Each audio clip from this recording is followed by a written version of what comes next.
Katulad na lamang nung pinapakalat. 'Di ba nagpapakalat ng mga fake news, to mga DDS. Na di umano si ano pa raw, si Basti pa raw. Yung tumulong dun sa mga kababayan nating OFW. Alam nyo naman 'yan, 'di ba? Pero nilatagan natin sila ng ebidensya na magpapatunay na ang ating mahal na Pangulo ang talagang gumagalaw. Tapos sisi sila ng sisi ngayon dito sa oil price hike. Okay? Tatalakayin natin to kung bakit kailangan yung kaisipan natin bukas diyan. Dahil ito po ay gera. Hindi ito simpleng pandemic. Ito po ay gera at binobomba po ng Iran yung mga dumadaan na oil tanker na dumadaan doon sa kanila or malapit sa kanila or abot ng kanilang missile. Pinapasabog po nila. So supposed to be affected talaga, hindi lang tayo. Lahat po yan. Vietnam nga ang pinakamataas. Okay? Ang pinakamataas. Ito pakita natin alam ko meron akong picture dito nung tawag dito, screenshot. Ito. Ayan Ayan mga kababayan. Ayan po nakita niyo yan? Nangunguna sa pagtaas ng presyo, change in gasoline price since Iran war. Pinakamataas na percentage, Vietnam. Second, Nigeria. Pangatlo, Australia. Pang-apat, US. Panlima, Singapore. Pang-anim, Germany. Pang-pito, Spain. Pang-walo, Canada. Pang-siyam, China. Pang-sampu, France. Pang-labing-isa, Italy. Pang-labindalawa, UAE. Pang-labintatlo, Norway. Pang-14, South Korea. Pang-15, UK. Pang-16, Indonesia. Pang-17, Qatar. Pang-18, Japan. Pang-19, Russia. Pang-20, India. Pang-21, Brazil. Pang-22, Colombia. Wala pa tayo ron. Hindi pa tayo kasama, mga kababayan. Imagine that.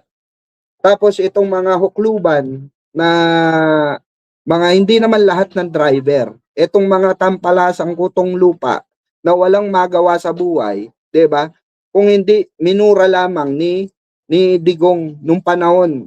Eto, reklamo kayo ng reklamo regarding sa inyong binigyan na kayo ng ayuda ng ating mahal na Pangulo, remember, 'di ba? Pero anong ginawa nyo? Masyado kayong spoiled. Hindi naman lahat ng mga driver. Maraming mga driver satisfied sa ginawa ng ating mahal na Pangulo. Maraming driver na okay, aprobado ang ginawa ng ating mahal na Pangulo. Pero ito mga kababayan, nung panahon ni Digong, ito pakinggan nyo mga DDS. Ito ito wait lang.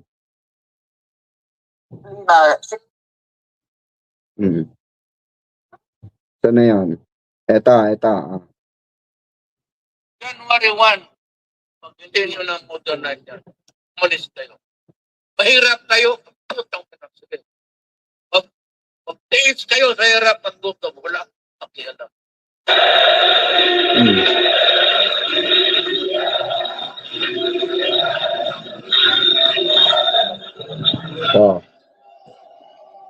Tapos meron pa rin mga mangilan-ngilan na driver na mga hindi makontento, parang feeling nila aping-api sila. Na parang bang feeling nila sila lang yung nasa putang inang laylayan na yan. Lahat tayo nasa laylayan. 'Di ba? Sinong pahihirapan nyo? Consumer? Sino pahihirapan nyo? Mga estudyante? Sino pahihirapan nyo? Mga rin. 'Di ba? Huwag kayong huwag kayong mamasada. Ganun lang kasimple 'yon. Hindi lang kayo affected ng putang inang gera na 'yan. 'Di ba mga kababayan? Hindi lang sila parang feeling nila sila lang yung pinakang affected dito. Tayo rin affected din tayo, 'di ba? Kaya nga ginagawan ng paraan ng ating mahal na Pangulo para maibsan kahit papano yung nangyayaring singalot, yung nangyayaring problema sa pagtaas ng mga krudo. Oh. May mga mangilan-ngilan, narinig nyo. Oh, mayroong mga kontento, 'di ba? Na humihingi, sumisigaw na BBM, salamat BBM. Pero puta, nung panahon ni Digong, narinig nyo, 'di ba? O ano sabi ni Digong? Wala akong pakialam kung mahirap kayo, magkandamatay kayo diyan. O, utang ina nyo. Instead na gumawa siya ng kapamaraanan para sa subsidiya ng ating oil noon, sa pagtaas ng krudo noon, nung panahon niya, anong ginawa niya? Pinagmumura niya yung mga nagrally. Ngayon ba, yung nagrarally ngayon, yung mga nagre-reklamo ngayon, mangilan-ngilan, na walang kakontentuhan ng mga driver, minura ba ni Pangulo? Hindi. Oh. Mas tayo pa ng mga vlogger ang nagagalit, mas tayo pa ng mga taong bayan na nagagalit sa kanila. Dahil hindi masyado silang selfish. Parang feeling nila, sila lang yung inape ng gera. Parang feeling nila, sila lang yung apektado ng gera. Diba? Hindi ganun yun. Lahat tayo, puta, sabi ko nga, kung may mahirap dito, wala na sanang nagbebenta sa lansangan ng mga negosyo nila. Pumunta ka bawat bayan, pumunta ka ng Taguig, Makati, Maynila, Cavite, saan lupalop ng syudad, puta makakakita ka dyan, maraming kainan. Yan ba naghihirap? Magastos lang kayo. Diba? Huwag niyong isisi yung pagiging magastos nyo sa gobyerno. Diba? Huwag nyo isisi yun. Isisi nyo sa sarili nyo yun.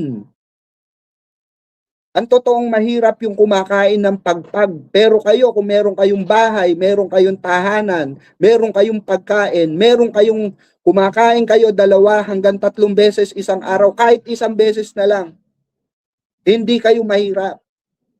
Tandaan nyo yan. Kung kayo OFW, hindi kayo mahirap. Ang tunay na mahirap, walang nasisilungan, walang nakakainan. Yan ang mga totoong mahirap. Yan ang mga totoong nasa laylayan. Pero kung ikaw, kumikita ka ng pera, hindi ka mahirap. Dahil nabibili mo kung anong gusto mong kainin. Nakakain mo kung anong gusto mong kainin at nabibili mo kung anong gusto mong bilhin. So wag nating isisi yung sinasabi nyo, ayan naging na lang yan eh. Naging platform na lang ng yan, ng politiko, yung salitang mahirap. 'Di ba?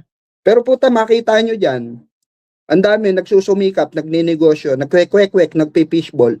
Kala nyo ba maliit ang kita niyan? Hindi. Malaki ang kita niyan. Wala kang